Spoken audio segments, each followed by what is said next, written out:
in a room like this, I invite you to listen not only with your ears, but with the organs of your soul. For what I will speak of tonight is not merely theory, nor only psychology, but the living drama of the human spirit. You, the empath, who has walked through the valley of another's darkness, carry within you both the curse of sensitivity and the possibility of transformation. To speak of what you become after surviving the shadow of the narcissist is to speak of alchemy itself, the turning of leaden pain into gold, of poison into medicine, of possession into liberation. The empath is often born not from privilege of spirit, but from wound. As children, you may have been attuned so finely to the moods of others that you learned to breathe with their breath, to suffer when they suffered, to anticipate their storms before they arrived. It was not merely kindness, it was survival.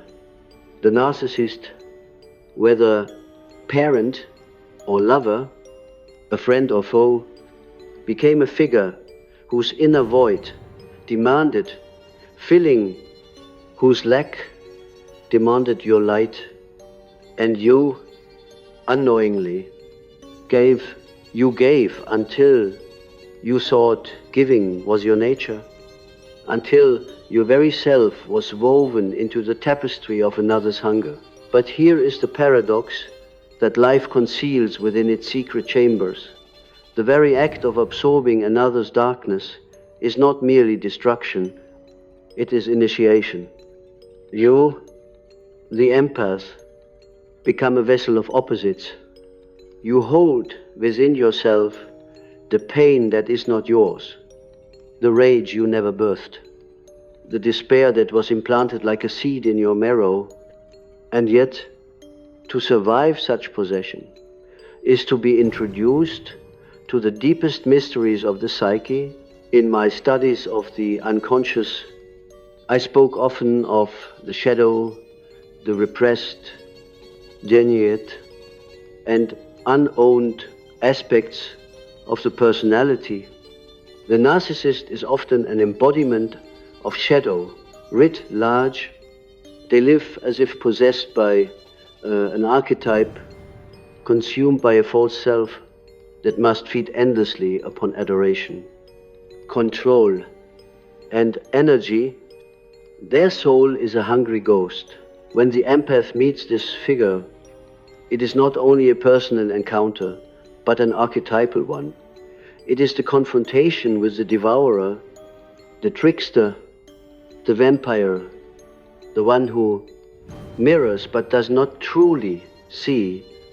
And in this confrontation, the empath's identity is tested in fire. You perhaps have felt the emptiness. Afterward, the way your soul seems drained, your thoughts no longer your own, your heart confused by the paradox of love and violence, intertwined. You question yourself, who am I after such absorption, after carrying their darkness within my very blood? The answer is not simple, for the empath does not merely remain who they were, they become something else. They become an initiate of the underworld. Consider the ancient myths. Persephone was taken into Hades, swallowed by the shadowed realm, but she returned as queen of both worlds, maiden and sovereign, child and goddess of death.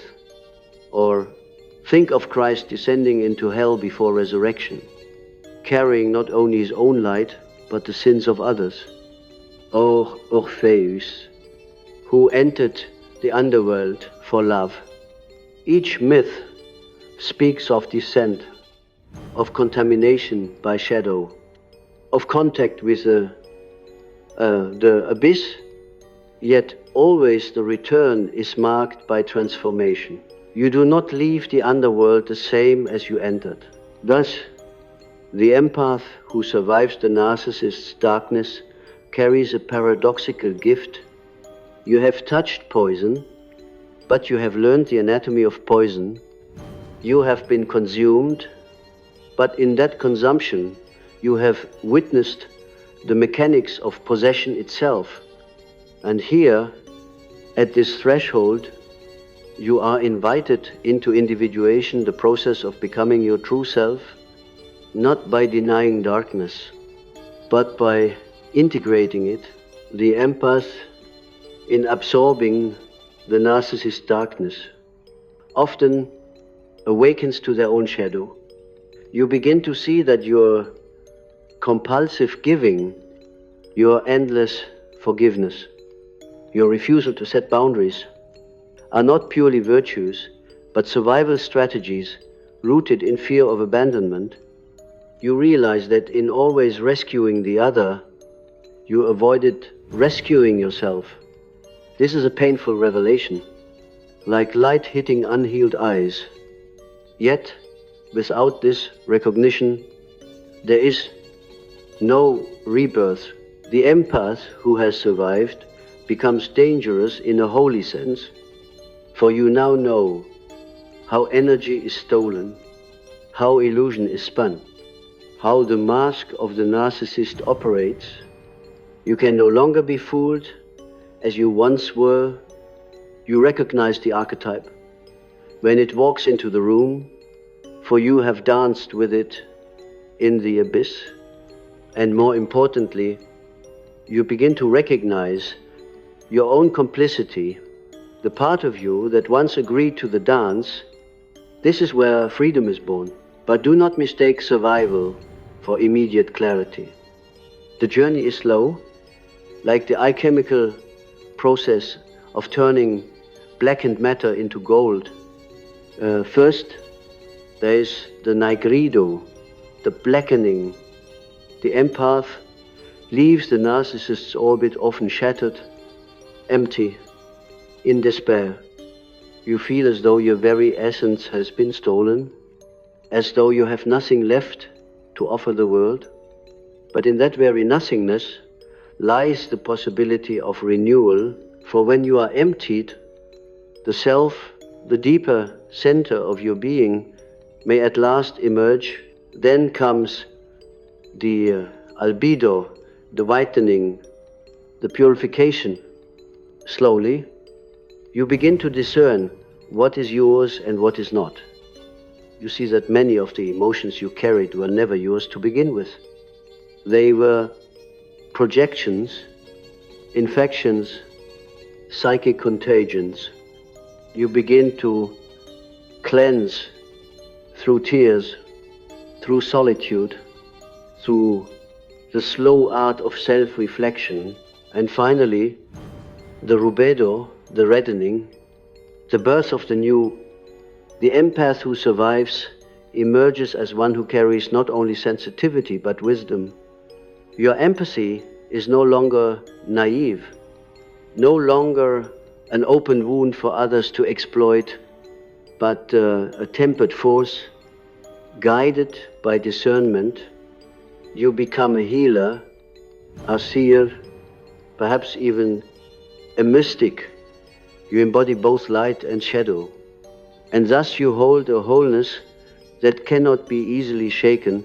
When I speak of the empath after surviving, I speak of someone who has moved from innocence into sovereignty.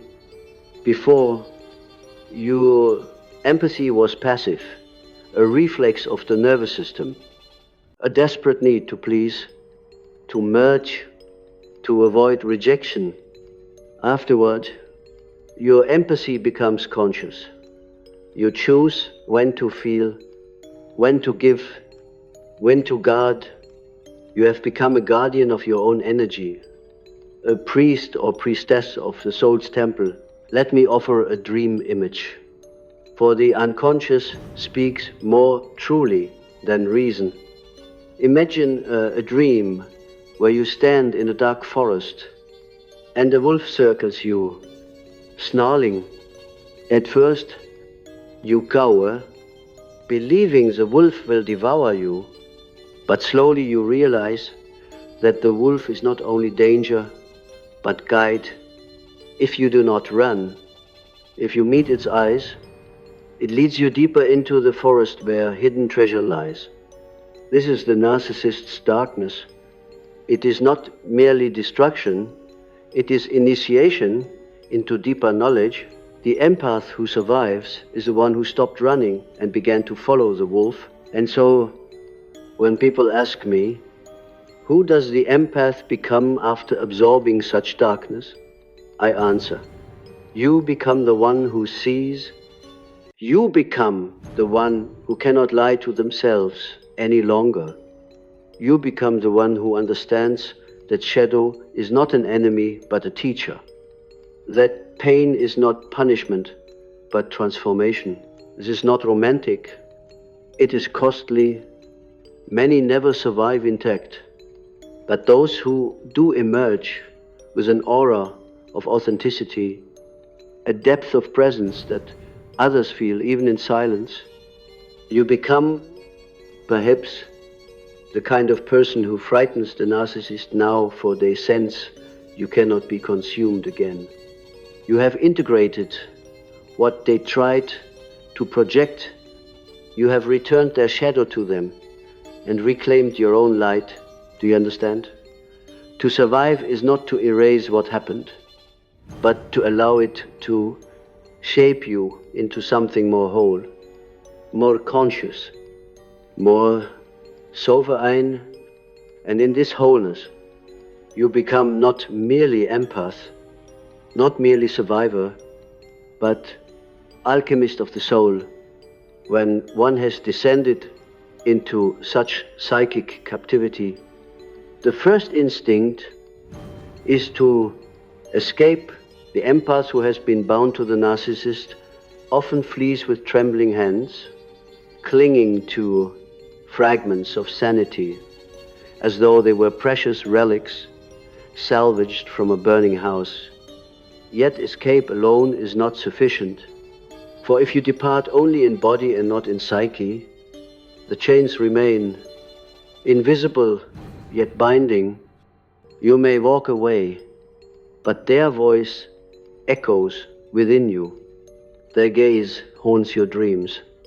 Their emptiness becomes a hole inside your own chest. This is because the encounter with the narcissist is not merely relational, it is archetypal. You have been seized by a drama older than yourself. A drama written in the language of gods and myths. To face such an archetype is to enter into a rite of passage, whether you consent or not. The narcissist becomes the dark mirror, showing you not who they are, but who you have refused to see within yourself. Their hunger devours your boundaries until you recognize the necessity of boundaries. Their lies seduce your heart until you discover your allegiance to truth. Their emptiness swallows your light until you decide that your light is not for sale. And so the empath, after surviving, must turn inward with ruthless honesty. You must ask, what within me agreed to be consumed? What wound was I trying to heal through their love? What fear made me blind to their manipulations? This questioning is painful, for it dismantles illusions. But in that dismantling lies liberation. You begin to see that the narcissist was not simply a tormentor, but an unknowing initiator, forcing you to confront the parts of yourself you abandoned long ago. In analytic terms, this confrontation awakens the self, the organizing principle of the psyche that seeks wholeness beyond the ego's fragile masks. The ego cries out, I am a victim. I was destroyed. The self whispers, no, you were reborn, for only by descending into the abyss could you discover the roots of your own soul. I recall a patient who dreamt repeatedly of being chased through corridors by a faceless figure. Each night, the dream grew more violent until she finally turned to face the figure. It was then that the mask dissolved and she saw her own reflection, hollow-eyed, desperate, yet strangely powerful. This is the moment of truth for the empath, to turn and see not only the narcissist, but the reflection of your own abandoned shadow, the weakness, the neediness, the hunger for love at any cost. All of it must be acknowledged if you are to integrate rather than repeat. When this work is undertaken sincerely, something extraordinary occurs. The empath who once lived as a porous vessel for others becomes an integrated being. You are no longer a sponge absorbing the world's sorrow. You are an alchemist who transforms sorrow into wisdom. You are no longer a child begging to be chosen. You are an adult choosing yourself. Your sensitivity remains, but it is sharpened into discernment. You no longer confuse empathy with self-erasure. You no longer confuse love with possession. This shift is not merely psychological, it is spiritual. For in learning to hold your own energy, you are participating in the eternal work of individuation, the journey toward becoming whole. The empath who survives becomes a guardian of thresholds. You stand at the border between shadow and light, knowing both, fearing neither. You become a teacher without trying. For others, sense in you a depth, a gravity, a presence that can only be born from walking through darkness and returning. Yet, I must warn you, integration does not mean you will never be tempted again. The archetype of the narcissist will return in different phases, in different disguise. But this time, you will recognize the pattern. You will see the glint in the eye, the subtle hooks, the hunger behind the smile. And instead of surrendering, you will stand firm. You will not flee, nor will you merge. You will simply remain yourself. This is the ultimate act of defiance against archetypal possession, to remain yourself in the face of devouring darkness. And here lies the paradoxical gift. By absorbing and surviving, you gain a capacity that others lack.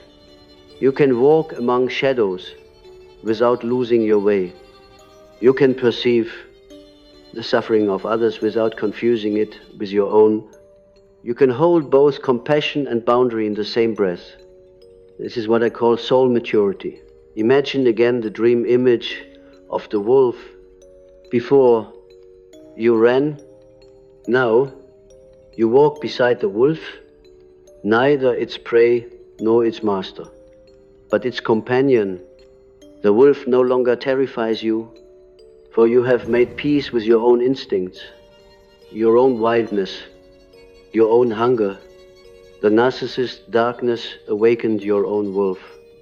And in taming it, you found your strength. And so I say, the empath who survives does not become bitter, nor hardened, nor cynical. That would be another form of possession. Instead, you become radiant with a different kind of light, not the naive glow of innocence, but the steady flame of wisdom. You have descended and returned. You have died and been reborn. You have become, in the deepest sense, yourself.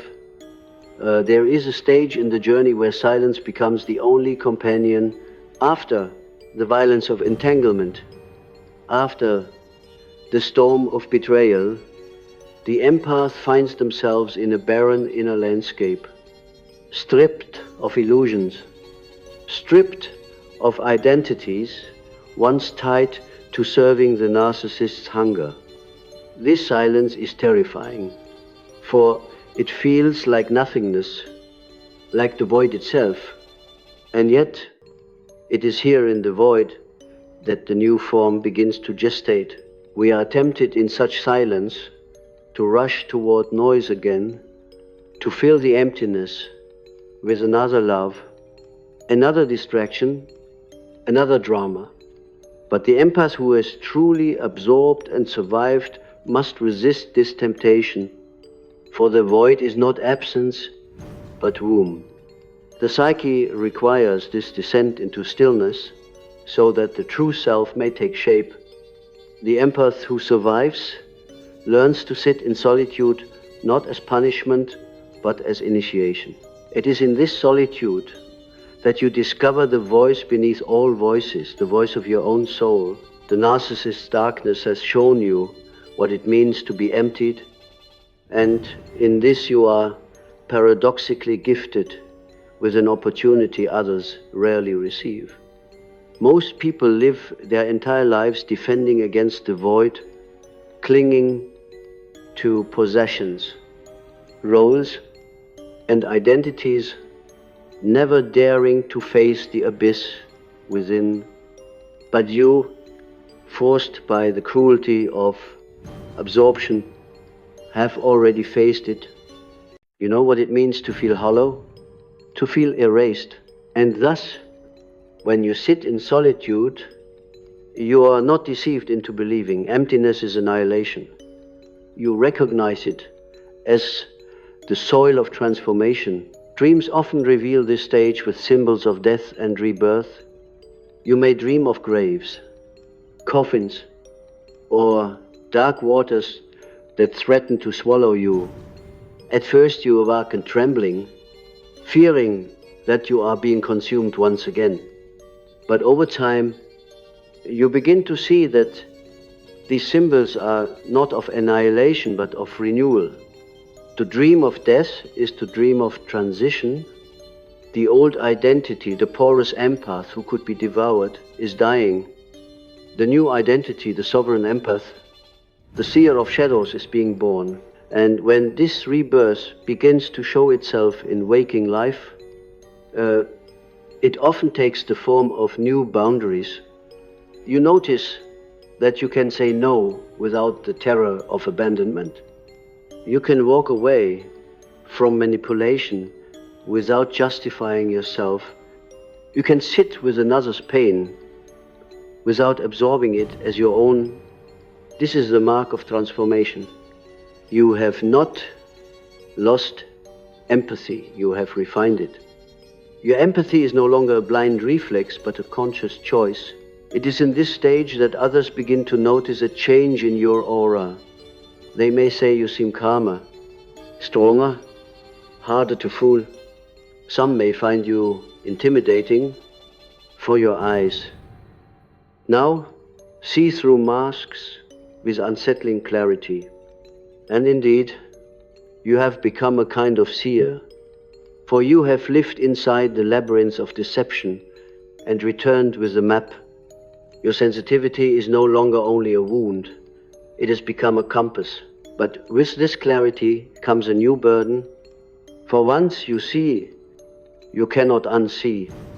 You begin to recognize the narcissistic pattern everywhere, in politics, in culture, in institutions, in the subtle games of those around you. At first, this can feel overwhelming, as though the world is a hall of mirrors, reflecting endless emptiness. But here again lies a choice. You can fall into cynicism, despairing that all is shadow, or you can embrace the deeper truth that the presence of shadow is the very invitation for light. The empath who has survived is uniquely equipped to hold this paradox. You can acknowledge darkness without being consumed by it. You can recognize corruption without losing faith in the possibility of transformation. You can name deception without surrendering your own commitment to truth. This capacity is rare and precious, for it allows you to live with open eyes in a world that prefers blindness. Consider the archetype of the wounded healer, which I have often spoken of. Chiron, in Greek myth, was a centaur wounded by a poisoned arrow that could never heal. Yet from his wound arose the power to heal others. So too with the empath, the wound of having absorbed another's darkness does not vanish. It becomes part of you, but rather than curse, it becomes your medicine. You understand suffering not intellectually but experientially, and thus, when you meet another soul trapped in shadow, your presence itself becomes healing. But let us be clear, to be a wounded healer does not mean you sacrifice yourself again. It does not mean you allow yourself to be consumed once more. It means that your wound has taught you the value of life, the necessity of boundaries, the sanctity of the self. You heal not by erasing yourself, but by embodying wholeness. You heal by showing that it is possible to descend into darkness and still return radiant. And so the empath who survives becomes a bridge. You stand between worlds, the world of suffering and the world of healing, the world of illusion and the world of truth. You embody the paradox of shadow and light, and in doing so, you invite others to recognize their own paradox. You become, whether you intend to or not, a guide. Do not mistake this for grandeur. To be such a guide is not to stand above others, but to walk beside them, carrying in your presence the silent testimony of your survival. Others feel it in your voice, in your eyes, in the way you do not flinch when shadows arise. They sense that you know something they do not, something that can only be learned by enduring.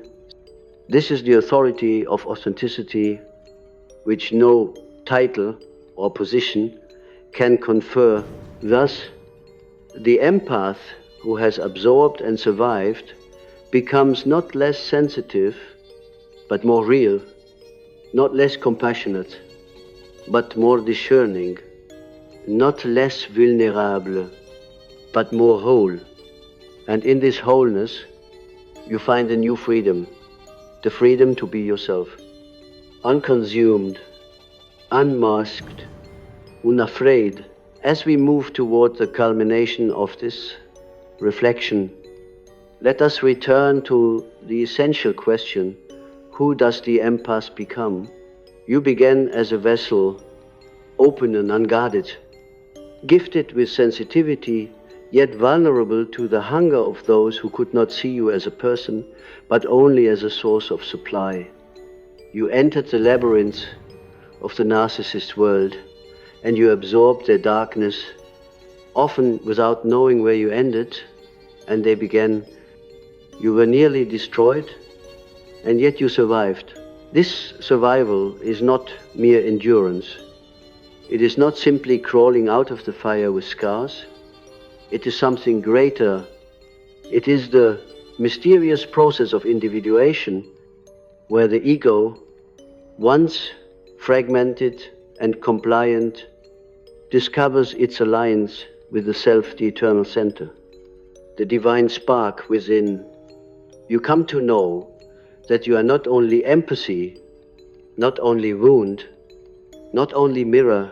You are a soul with its own gravity, its own radiance, its own capacity to hold both shadow and light without collapsing into either. The empath who has absorbed and survived becomes a paradoxical being. You carry within you both the memory of possession and the taste of freedom. You know intimately the mechanisms of manipulation, and thus you cannot be deceived so easily. You know the seduction of illusion, and thus you recognize truth with sharper clarity.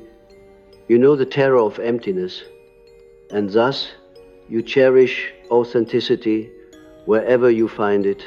This new form of the empath is not fragile but formidable. You are not hard in the sense of being armored, but solid in the sense of being rooted. Your roots reach into the underworld, having drawn nourishment even from the soil of betrayal. Your branches rise toward the heavens, bearing fruit for others who are still trapped in shadow. And in your presence, people feel something beyond words. They feel the vibration of a soul who has descended and returned, who has integrated pain into wisdom, but this transformation demands a choice. You can remain attached to the identity of victim, forever narrating your suffering, forever orbiting the memory of the narcissist's darkness, or you can release that identity and claim the deeper one, the archetypal one, the one who is reborn through descent. The empath who chooses the latter becomes not only survivor but guide, not only wounded but healer, not only broken but whole. What does this mean in practice? It means you no longer confuse compassion with self-destruction. You no longer extend your energy without discernment. You no longer allow the cries of the world to drown out your own soul's voice. You move with quiet strength, offering presence where it is needed, withdrawing where it is not. You have become sovereign, and sovereignty is the true crown of the empath who has survived. Let me give you one final dream image, for it may anchor this truth more deeply than analysis alone. Imagine you dream of standing before a mirror. At first you see not yourself, but the face of the narcissist, their eyes hollow, their mouth twisted in demand. You recoil, feeling once again the terror of being consumed. But then, slowly, the image shifts.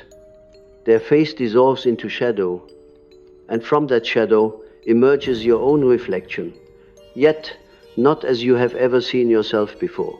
You are clothed in light and darkness at once, radiant yet grounded, fierce yet compassionate. You realize in the dream that you are whole, and that no one can take this wholeness from you. You awaken with tears, not of sorrow, but of recognition. That image is not fantasy. It is the archetypal truth of who you become. You are no longer merely the empath, defined by the wounds of absorption. You are the one who sees, the one who integrates, the one who holds paradox without fear. You are the alchemist of your own soul. And so I leave you with this. Do not despise the journey that broke you.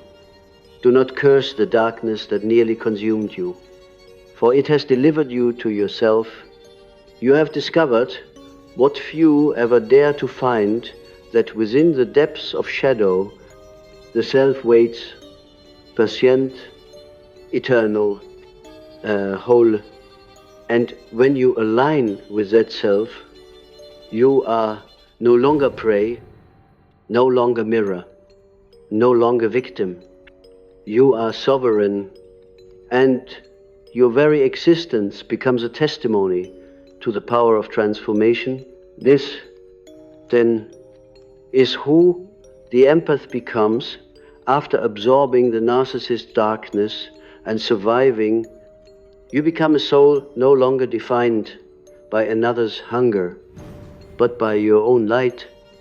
You become a being who walks between worlds, carrying wisdom forged in fire, radiance tempered by shadow, compassion born of survival. You become whole